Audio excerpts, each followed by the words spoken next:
La transparence en tant que principe général de la parallèle vie numérique reste contestée par une partie de la doxa qui y voit une notion bien trop clivante. Mais toi, quel y est ton véritable leitmotiv? Appartiens-tu à la race qui génère un rapport de force entre l'État et sa régénérescence? Sempiternelle question existentielle. Coco Emilia, voici ton confessionnal. Es-tu prête à répondre à nos questions sans détour? Je suis née prête. Alors, nous allons aborder ce confessionnal sous plusieurs chapitres. Démarrons par celui des lifeuses, la télé-réalité dans laquelle tu as tourné avec notamment Emma Loès et Nathalie Koa, deux autres influenceuses avec lesquelles tu as eu plusieurs clashs à l'époque. Aujourd'hui, vous vous êtes réconciliés à la faveur de cette émission. Qu'est-ce qui vous divisait avant? Je pense que la première raison, c'était la bouche des gens. Les incompréhensions, je pense que c'est les principales raisons. La rivalité, je ne pense pas, parce que quand on s'est réconciliés, on s'est rendu compte que c'était ces ressemblances-là qui nous rendaient plus fortes. Et qu'est-ce qui vous a rapproché alors? Ben, c'est le fait qu'on sache qu'on partage les mêmes valeurs, on a les mêmes combats, on vit les mêmes choses tous les jours, et puis on a la même niaque, et on sait ce qu'on veut dans la vie. Voilà. Est-ce que tu peux revenir sur cette séquence que nous n'avons malheureusement pas vue à la télévision, cette séquence d'émotions dont on a entendu parler dans les coulisses, de larmes et tout ça? Alors, ça s'est passé dans un restaurant, on est allé dîner. C'était un dîner de revoir, mais qui s'est terminé en gros clash. Et y a des mots qui survolaient de partout, vu que moi, j'étais à peu près seule dans ma bulle. Je discutais avec personne à part Sui Fatem. Donc il y avait des mots entre Emma et Nathalie qui se balançaient. Et puis à un moment, j'en ai eu marre et j'ai décidé de me lever. Et quand je me suis levée, Emma m'a dit vas-y, casse-toi, ou je sais plus trop, quelque chose comme ça. Et là, je lui ai dit, mais en fait, vas-y, dégage. Voilà. Je lui ai dit, je ne dégage pas. Ah oui, cette séquence-ci, voilà. On l'a vu. Parce qu'en fait, j'en avais marre. Et quand je me suis levée, parce que j'étais prête à faire n'importe quoi. Donc je me suis dit, il vaudrait mieux que j'aille me coucher que de mal réagir, en fait. Donc son dégage m'a fait faire ce que je ne voulais pas faire. Donc je suis revenue vers elle. Et franchement, c'était pour qu'on se batte. Mais après, la sécurité est arrivée. Et ensuite, on nous a fait asseoir. On nous a demandé, mais en fait, quel est votre réel problème? Qu'est-ce qui ne va pas depuis le temps? Mais qu'est-ce qui se passe? Et quand on s'est assise, personne n'arrivait à répondre, simplement. Non, c'est parce que tel était venu me dire ci, c'est parce que tu avais écrit un truc et puis on était venu me dire ça. Il n'y avait pas de réel problème. Donc, on s'est dit, mais pourquoi avoir perdu autant de temps alors que, sachant qu'en étant unis, et surtout quand on partage les mêmes valeurs, on sait ce qu'on veut, on est un peu on a la même vision des choses, pourquoi ne pas se mettre ensemble et avancer, en fait, parce que ça va nous donner une force, en fait. Donc on a perdu trop de temps. Et c'est là où on a commencé à se raconter des histoires, notre intimité, de notre famille. Et après, ça a suivi les pleurs, les rires et tout. Et puis aujourd'hui, bon, c'est devenu une belle histoire. Donc des ennemis sont devenus des sœurs. Dieu merci. Voilà. À la fin du programme, toutes les trois, vous êtes accaparé le projet de Sui Fatem. Parce qu'à la base, c'était le sien. Pourquoi? Qu'est-ce qui s'est passé? Parce qu'on a eu l'impression déjà qu'elle ne s'y retrouvait pas. Elle ne savait pas de quoi il s'agissait vraiment. Et puis, elle était la seule parmi nous qui n'était pas dans le domaine du cosmétique. Du coup, on ne savait pas trop ce qu'elle faisait là. Et puis, elle n'était pas très engagée. Et, donc, vous vous êtes dit, moi, je ne crache pas sur l'argent. Et je pense que mes deux autres sœurs non plus ne crachent pas sur l'argent. Donc, on s'est dit, voilà une opportunité pour nous de se faire de l'argent et de la notoriété encore. Donc, vu que la petite, elle ne sait pas comment s'y prendre, et puis elle ne veut pas écouter les conseils qu'elle est venue chercher auprès de nous, on lui prend le projet au lieu de jeter ça comme ça dans la boue. Simplement, hein, c'était pas contre elle, mais c'était pour nous. À présent, Coco Emilia, le chapitre Francis Mvemba, tu pensais bien qu'on allait en parler, avec qui tu as formé l'un des couples les plus glamour d'Afrique. Où est-ce que vous en êtes aujourd'hui dans votre relation? Nous sommes en instance de divorce. Pourquoi, on va remonter un peu cette histoire, pourquoi tu as accepté de te marier avec Francis? Parce que, j'étais folle amoureuse. Était? Toute femme. Oui, parce qu'aujourd'hui, c'est plus le cas. J'étais folle amoureuse et je pensais avoir trouvé mon prince charmant. l'homme que j'ai toujours recherché. Et puis bon, en même temps, je suis tombée enceinte. Voilà. Donc moi, je suis je suis dans ma bulle. Je suis dans mon rêve. Et puis voilà, simplement. On a vu que tu l'avais... Je pensais pas trouver ce que toutes les femmes recherchent. On a vu que tu l'avais défendu contre vents et marées, hein, quand certains internautes tentaient de te dissuader de l'épouser.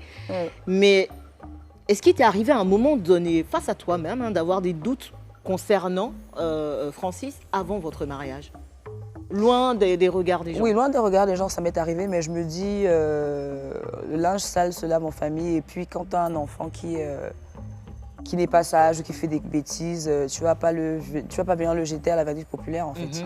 Tu le défends et puis tu règles ce que tu as réglé en back-office, tu vois, simplement.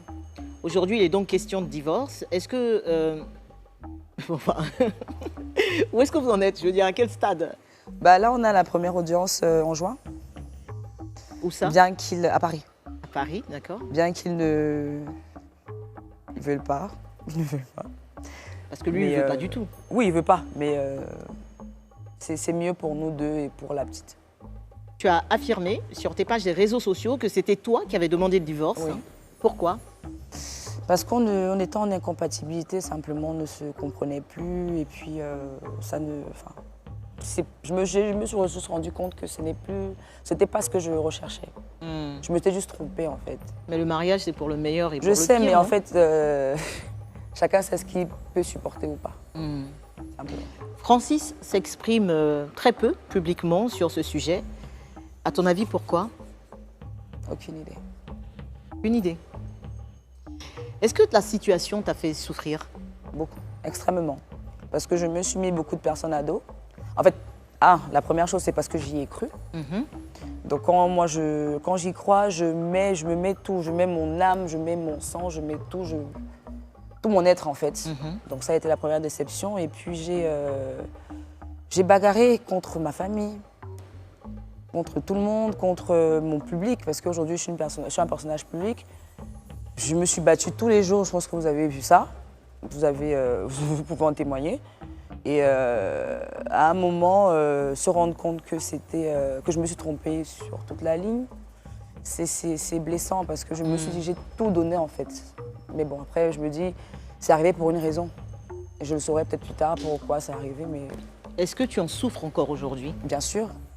Parce que c'est quelqu'un que j'ai aimé et je ne peux pas cracher sur cet amour-là parce qu'en même temps, on a un enfant aujourd'hui qui a 8 mois, Sophie. Donc chaque fois que je vais voir cet enfant, je vais toujours penser à elle. Donc je ne peux pas cracher sur ça. Et je ne peux pas dire que l'amour s'est terminé en quelques mois. C'est clair qu'il y aura peut-être pas de la haine, mais peut-être le fait que je sois fâchée, mais il y aura toujours un peu de sentiment. Nouveau décor, même goût, même prix, à 500 francs CFA. C'est quelqu'un en qui j'ai tout mis, en qui j'ai cru. Donc voilà. Voilà pourquoi j'ai mal. Sinon aussi, je ne l'aimais pas, c'est que je n'avais pas vraiment mal en fait. Qu'est-ce que tu regrettes le plus dans toute cette histoire?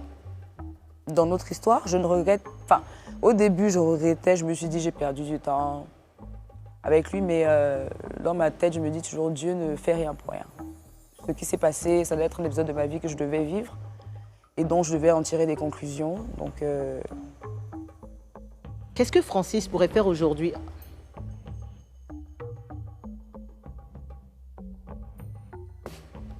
Qu'est-ce qu'il pourrait faire aujourd'hui pour regagner ta confiance et ton cœur?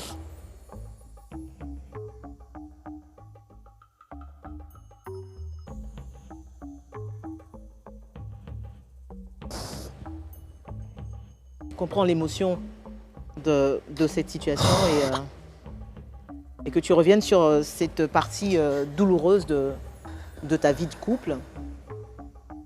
Emilia, tu penses qu'il pourrait aujourd'hui faire des choses pour regagner ta confiance? Trop loin. Après, j'ai pas forcément envie d'expliquer tout ce qui s'est passé parce que je pense que tout le monde a vu un peu tout ce qui s'est passé. J'ai pas envie de revenir là-dessus. Mais je pense que pour moi, c'est allé trop loin. Pour ce que moi, je lui avais donné. Est-ce que tu es certaine aujourd'hui qu'il n'y a pas d'incompréhension, de quiproquo, Non. Avec le recul, est-ce que tu regrettes de lui avoir dit oui? Oui, j'ai regretté. Mais bon, À quel point tu penses que les réseaux sociaux ont contribué à détruire ton histoire avec Francis? non, les réseaux sociaux, ça a peut-être contribué, mais les réseaux sociaux m'ont beaucoup aidé aussi à ouvrir les yeux sur beaucoup de choses. Tu as eu ces derniers jours une violente altercation verbale, justement sur les réseaux sociaux, par réseau interposé avec ta belle-sœur. Mm. Qu'est-ce qu'elle te reproche ou qu'est-ce que tu lui reproches? Déjà, c'est pas ma belle-sœur. C'est la sœur de son ami. Pas la sœur de Non, Francis? c'est pas sa sœur, c'est la sœur d'un de ses amis. Je sais pas ce qui les rapproche. Tantôt, elle dit que elle est la petite sœur de son ex. Tantôt, elle dit qu'elle est son amie depuis 15 ans. C'est un peu flou tout ça. Mais je pense qu'elle elle doit avoir un problème particulier, peut-être par rapport à Francis. Moi, je lui ai dit peut-être qu'elle est amoureuse de lui, je ne sais pas. Parce que j'ai pas compris sa haine en fait. Parce qu'il y a des jours, elle fait des statuts, ça faisait au moins 6-7 mois qu'elle faisait des statuts pour m'insulter, pour me rabaisser, pour m'humilier. Et j'en parlais à Francis justement, je lui disais mais qu'elle arrête en fait, c'est ta sœur entre parenthèses, mais moi depuis qu'on est séparés, je n'ai jamais permis à mes proches de te manquer de respect. La toile, ok d'accord, mais mes proches ne t'ont jamais manqué de respect, ça c'est un truc que je leur ai interdit. Moi j'ai le droit de te dire ce que j'ai envie de te dire, mais je ne permets pas à mes proches de le faire. Donc je vois pourquoi tu n'empêches pas tes proches de le faire. Il me dit mais je contrôle pas, je dis parce que tu veux juste pas contrôler. Donc aujourd'hui, pourquoi elle m'en veut, il y a quelqu'un qui peut répondre, mais la relation, elle est un peu, je la trouve un peu bizarre, je comprends pas. Après, bon, c'était une parenthèse et puis ça restera un non-événement dans ma vie, quoi. Alors, à quel point tu accordes du crédit à ce qui se raconte sur Internet te concernant? Alors, pas du tout, ce serait mentir. C'est vrai qu'il y a des choses qui me choquent, mais avec le temps, en fait, ces personnes-là m'ont appris à m'endurcir. Du coup, c'est qu'il y a des matins, je me lève, et puis on parle pas de moi, ça me fait peur. Je me dis, on m'a oublié. Parce que j'ai compris que tout ce que je fais suscite de l'attention, suscite de l'engouement. Il suffit que, comme je disais tout à l'heure, il suffit que je lève la main, ça va créer quelque chose. Donc, il y a des fois, les gens vont très loin. Et quand on se retrouve seul, ça fait mal. Mais après, je me dis, bon, je suis née seule, je suis venue sur Terre pour vivre ma vie. Vraiment, si je commence à déprimer ou me cacher parce que certaines personnes ne voient pas ça d'un bon œil, qu'est-ce que je suis venue faire sur Terre en fait? Parce que j'aurais pas vécu ma vie, j'aurais vécu la vie des autres, ou bien vécu ce qu'ils voulaient être. Donc, sans parenthèse. Bah, de tout ce qui s'est raconté au sujet de ton mariage, qu'est-ce qui t'a le plus blessé, Coco? Ce qui m'a blessée le plus dans mon mariage, c'est la fin en fait, mais pas dans mon mariage, c'est plutôt vers la fin où on me disait il t'a abandonné, comme tout le monde, avec ton enfant. Et c'est là où j'étais obligée de sortir, je leur ai dit mais non en fait, il m'a pas abandonné. C'est moi qui ai décidé de partir. Et si c'était à refaire, qu'est-ce que tu ne partagerais pas de toi sur les réseaux sociaux? Ah non, mais moi, j'ai pas de... Pas que j'ai pas de limite, mais c'est pas comme si je partage tout, je partage ce que je sens sur le moment. Tout simplement. Donc, après, quand on décide d'être dans le domaine public, après, ça dépend de la façon dont on y est arrivé. Si j'étais peut-être chanteuse, j'aurais juste partagé mes musiques, mes vidéos, mes concerts, mais aujourd'hui je suis devenue célèbre, pas parce que je passe à la télé, pas parce que je suis actrice ou chanteuse. Ça m'est tombé sur la tête parce que j'étais au bon endroit au bon moment et puis mon aura me l'a permis. Du coup, je crois que c'est mon lifestyle en fait qui plaît aux gens. Du coup, quand tu me dis qu'est-ce que je peux pas ne pas partager, mais non, je partage ce que je sens, que ce soit dans ma vie privée, que ce soit dans ma vie publique, que ce soit dans ma vie professionnelle. Voilà, simplement. Biscuit de mer, as-tu été totalement sincère dans ce confessionnal? Bien sûr, je ne sais pas. Franchement, comme je te disais tout à l'heure, être fausse là, c'est beaucoup de travail pour moi. C'est trop de travail. Merci beaucoup.